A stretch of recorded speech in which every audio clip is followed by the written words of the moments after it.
Oh, hi. We're not gonna talk about my still damp hair.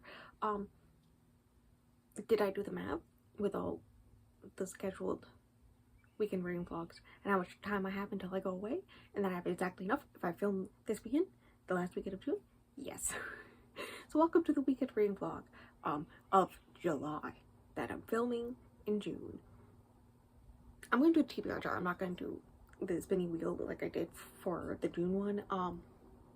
Books I'm hoping for are currently Otherworldly, because I just got it from the library. The Zipper and the Wings of Night, because Kindle Unlimited.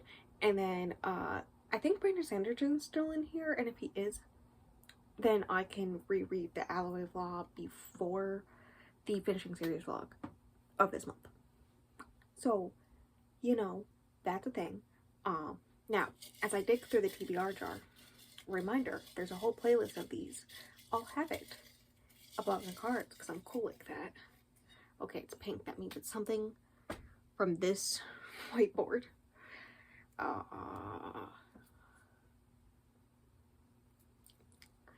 Oh, okay. I can do an audiobook of this. It is Matching Me. Can we see it? Kind of. Crying in H Mark.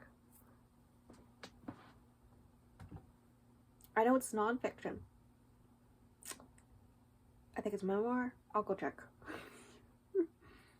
Okay, we're gonna go through the jar again because, fun fact, it's not available on Everend in America. Love America. So, you know, sadly, I'm gonna try for a yellow. Haha, I got a yellow. Let's see. Is this better? Six of Crows, I already read that bitch. I already read that bitch this year. God damn it. I'm just gonna throw it on the ground. Oh god. Okay. Okay. I'm gonna go with the pink because the pink is already falling apart.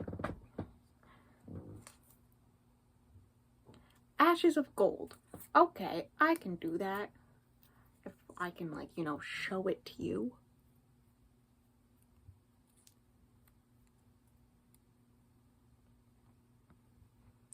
Where did I write these so tiny? That's on the list. If I remember properly, it's a duology. I read the first one a long time ago. Let me go see. Ashes of Gold is happening. It's happening. It's available on Libby as audiobook. Let's go. As well as Everend. And from what I remember about the first one, I think it was 2020 December. Right? It was when Simon Teen has that thing where, like, one day every month, like day of the month, I think up until Christmas, they have one of their books for free online. And I think the point of it, right, is to, like, maybe start a book, see if you like it, and then if you like it, you buy it. But then I went and read multiple books all the way through, including the first book, Wings of Ebony, I think is what it's called, In Deeper Waters. There were a bunch, right? And I haven't got around to reading the sequel until now, because I'm me. At least I'll finish a series doing this. That's a miracle on its own. From what I remember, it's a lot about magic and the ownership of magic, and the secrets that have to do and lies that have to do with that. So that's what this is. That was funny, actually. Guess who got a new lamp? Oh, they're for a new angle. I mostly just did not want to turn on a main light in my room, so here you go. So that you can actually see my face and you don't get the same position as I always sit in. Me book read. I read some. I would like to know, with Wings of Ebony, the first one, my rating was 3 stars. Also, I had the year wrong. It was 2021, not 2020 that I read it. But I rated it 3 stars. I think because this was pre me using Storygraph, right? So I think if I had used Storygraph at the time, I think it would have been a 3.5. So there's that knowledge, right? So what is happening? Rue, the main character, is almost immediately imprisoned, and then it's like next thing you know, it's 6 months later. The guy she has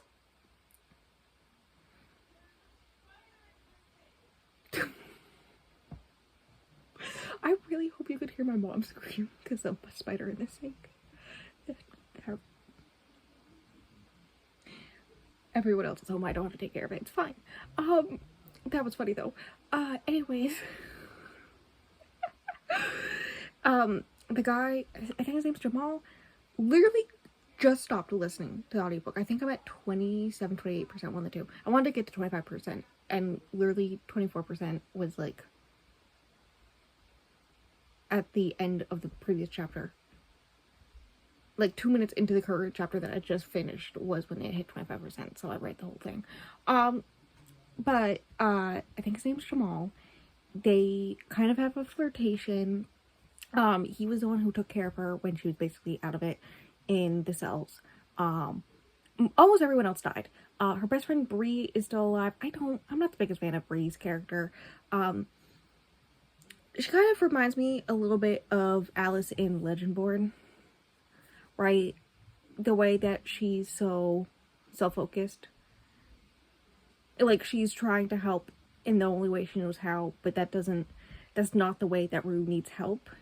So Rue, while trying to deal with the grief of everyone that died, the guilt, thinking that's all her fault, and then trying to lead these people without knowing how to, like, she wasn't raised in this culture, so she's trying to find her way in this culture and have people respect her, but also like try to just coexist and whatnot, but also at the same time try to make her best friend comfortable. And like, Rue is trying very hard to find this spell that she thinks is somewhere that can make it so that her people can get their magic back, right? And so she's going through all these books, and she's trying to get Bree to go through all these books because Bree's better at that type of studying than she is. And Bree's just like jamming a bunch of tools together, very Leo-esque in Rick Riordan, Percy Jackson universe, where she's just like trying to make some type of tool. It's a magic tracker of some kind, right? And so, but like, Rue's like, I need help with this. But Bree's so self-focused on this thing that whenever Rue is literally not right there next to her, asking her to look into it, she just stops and is trying to make her tools again. And then when she actually does it, Rue has to be like, oh, good job, despite the fact that literally in Rue's head is like, I don't need that, I need this, I need this spell. So that's the current plan to get the spell. Also, when she was imprisoned, she was forced to take a memory potion of some kind, which is why she was so weak. Also, they tried to steal her powers right off of her arms, their gold cuff things. I did contemplate briefly repainting my nails gold. The plan was to keep these until I film my wrap up and then do gold anyways, or rose gold. I decided to wait, but like, that would have been funny. Anyways, so she has occasionally like PTSD flashbacks of the memory slowly coming back of what happened in the battle and while she was in captivity, including but not limited to torture. So that's fun. The synopsis says something about someone betraying her.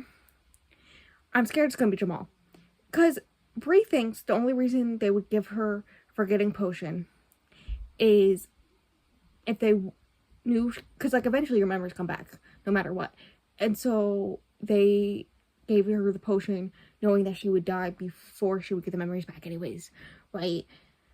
But I think it's to protect someone secret who gave away information or something, and my money currently is on him, and I'm worried because like he's kind of the only support system she has right now. So that's great. And then the other thing is her trying to balance her two worlds, like the world she grew up in this world that she inherited, right? And the responsibility of it. So anyways, that's it. That's my update. It's not that too long. It's fine. I'm gonna finish it tomorrow. Probably I'm not gonna read anymore today. I have other things I have to read. I just want to get a good chunk of the way through today, and then finish the rest of it tomorrow, Sunday. So yeah, that's that. I'll update you at some point tomorrow, one way or another. I hope you like the sounds of fans, because it's hot and humid as fuck. Anyways, it's 1-ish, 2-ish, and I just reached 51% in Ashes of Gold. It's basically more of the same that I already talked about. Is his name Jamal? I don't know. Is that what I'm going with for this moment in time? Because I immediately forgot. He did leave the group, so his name hasn't been said in a little bit. So there's that. But there's more of a flirtation, like Rue kissed him and all this stuff. And then Rue also has this ex-boyfriend who she's texting, who's checking on her family and whatnot, so that's also happening. The female warrior joined her crew because they learned that I think her mother's side of the family or some side of her family comes from that specific group of magic users. So the leader Kai sent one of her warriors with her, so that's fine. There's Greg. I don't trust Greg. I'm not gonna explain. He's working for the Chancellor, the bad guy. But is he secretly a spy for the Chancellor? Or is he secretly a spy for the people? Like, and then I still don't trust Bree. Thank you very much. And neither does the female warrior, so I love her. We're besties.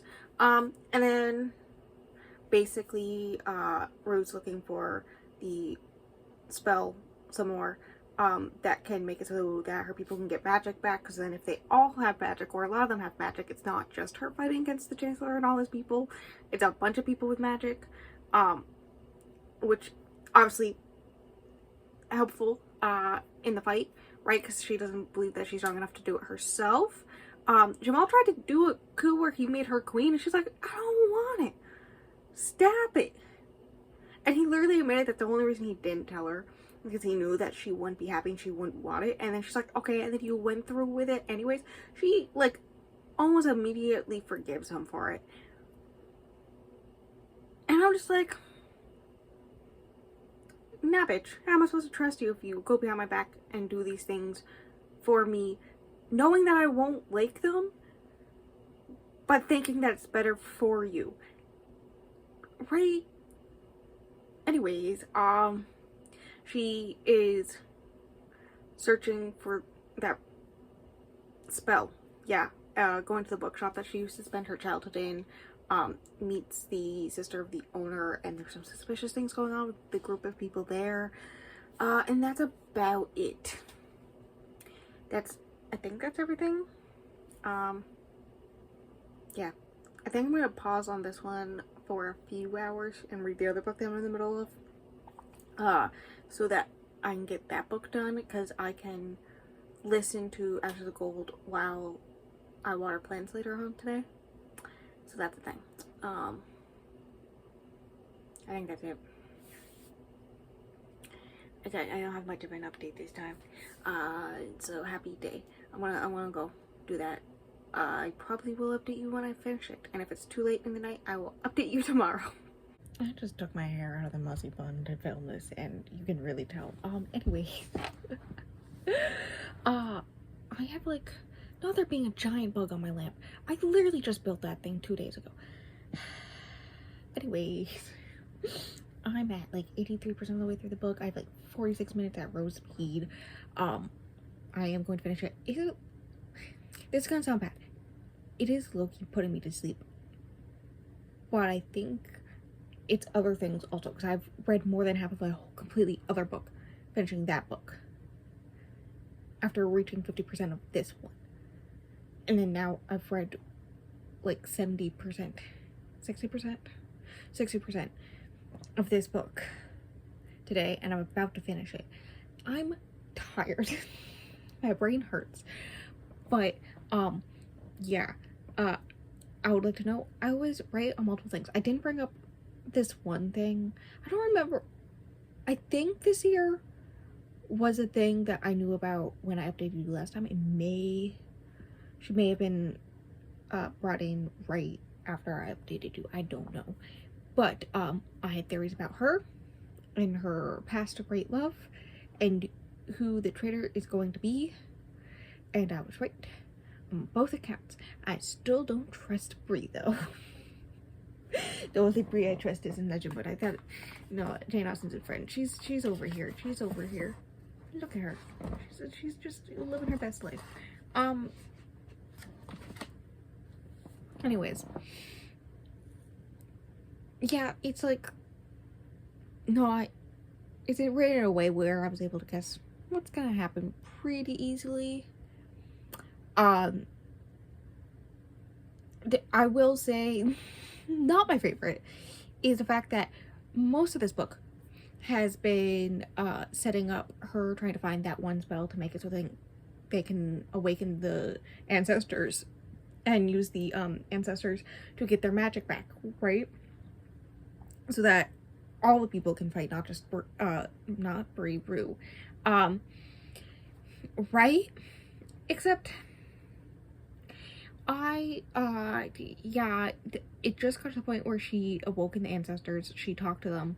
Everyone watched it happen and was like, oh my god, she actually awoken the ancestors. That's one trope. Is it even a trope where the main character, everyone just expects, at least there's certain people that expect them not to be able to do something, or just like be a person, adorable person. I'm thinking of I think it was in the third ACOTAR book when Farah does the thing where she summons light right behind her so people think that she's like the gods are looking down on her and stuff. Yeah, that type of thing. That happened when she woke up the ancestors. They were like, there's no way, and then she does it, and then like, oh shit. And then the ancestors are like, yeah, there is no spell. The only way you can get the magic back is if you get your land back, and you can't get your land back unless you defeat the guy. So you need to defeat the guy, have the magic, but to have the magic, you need to defeat the guy, right? So basically Rue has to do it all herself.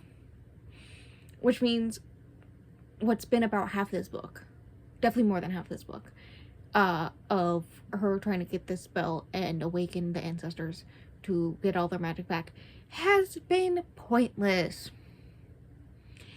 Because it's not possible. And that's slightly annoying. Anyways, I'm gonna go get ready for bed, so I will update you in the morning with my final thoughts. Can you tell I'm tired? I'm gonna go with yes. Is this just my new filming location? I think so. Me finished Ashes of Gold last night. I guess I was wrong on who the traitor was. You know what? The person who I thought and was low-key confirmed to be the traitor and then was retconned later on, hear me out, he did give her the forgetting potion. And that doesn't seem, untraitorous. They do explain, with another thing that happened, that I'm not going to talk about because I already talked about it, that they, like the reason why, to be like, see, this is just the type of character this character is. And then it was all like, I love you, okay, dead. And I was just like, I would never trust that bitch again. I don't care if I was all in love. I still would not trust. So, that's great. What else? I don't know. The end battle fight, I will give this book was just a book. Like, it's very much reminded me of Cinderella's Dead in the way that I liked it. The end. Right? But one props I will give it is that the end battle fight against the Chancellor. I have an issue with end battle fights. I have a very hard difficulty imagining them. I can't picture them really well. It's just like a thing. That's why the 5th Percy Jackson book is, I think it's The Titan's Curse. Is that the right one? It's my least favorite. I think that's one's like 4 stars, maybe 3.5, because that's basically that whole entire book is just the end battle fight that the whole entire series has been leading up to, and I just have difficulty be able to recognize what's happening, imagine it, all that fun stuff. But the end battle fight in this, I didn't have that issue with. And I don't know what about it that made it so I didn't have an issue with it. But just know that's a thing. So props for that. And that's it. Just a random other fun fact that the other book I was reading at the same time, that I mentioned yesterday, the audiobook narrators are the same person. So it took me a second whenever I would switch to be like, okay, mindset, different book. So that's funny. Yeah, I think that's it. I rated it 3 stars, which is what I expected to rate it. I did forget, I'm pretty sure I mentioned in the intro when I pulled it out of the jar that it was on my 24 and 24, but I went to update my whiteboard this morning and I went, oh yeah, I should erase this because this is here. So, you know, that's great. And yeah, the end. I still don't trust Brie. That's the moral of the story. I still don't trust her character. Right? I do like the aspect where Brie would occasionally say something a little prejudiced, like very much on like, hey, you can't like judge because you've never had to be in this situation type thing. And every time Rue would be like, hey, we talked about this, think about what you're saying. And then Brie would be like, oh shit, you right, I'm sorry. And then apologize to the people that she was being prejudiced towards. And you know, I do appreciate that aspect. And that's it. I don't think I have anything else to say. It was a 3-star book. It was fine. I read it. I did play Papa's Pizzeria while I read it. That's just my go-to game now when I listen to audiobooks. Don't ask how my brain works. I don't know. And that's that. There are going to be plenty more weekend reading vlogs coming up. Like, until I go away for vacation, I have to film one every weekend. I just barely have enough weekends to do it. So that's fun. So if you like those, stay tuned. Next vlog will be the finishing series one that I'm about to film the intro for. So that's that. Stay tuned. I don't think I have anything else to say. So thanks for coming to the vlog. Me promoting things on Fridays. Here is my gaming videos, long form from me streaming, right? And then the podcast episodes go up Fridays as well. So that's linked below. And I think that's everything.